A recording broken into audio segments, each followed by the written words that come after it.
Meskipun memiliki harga jual tinggi dan permintaan ekspor yang besar, kopi Arabica ini masih ternyata kurang diminati oleh petani di Sumsel.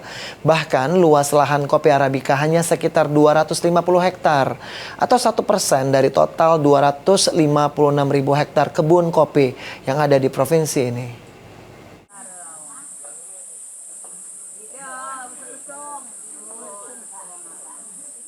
Meski memiliki potensi pasar ekspor yang tinggi dibandingkan kopi Robusta, kopi Arabica masih kurang diminati oleh petani di Sumatera Selatan.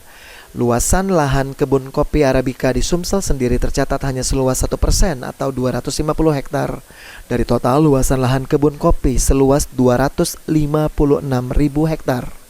Kepala Bidang Produksi Dinas Perkebunan Sumatera Selatan, Hafizman, mengatakan tantangan pengembangan kopi Arabica di Sumsel cukup besar karena jenis kopi ini memerlukan wilayah tanam di dataran tinggi, minimal di atas 1.000 meter di atas permukaan laut.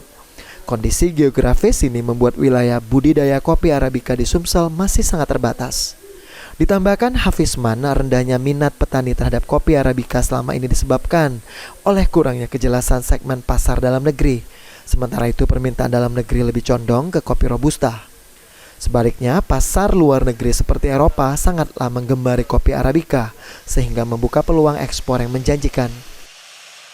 Luasan lahan kopi Arabica di Sumsel sendiri saat ini berapa Pak luasannya Pak? Luas kopi Arabica di Provinsi Sumatera Selatan ini memang ini baru petani baru berminat ke kopi Arabica. Itu masih persentasenya masih sangat kecil. Jadi dari total area kopi yang 256.000 hektar itu kisaran luas area Arabica itu baru 1% atau sekitar 250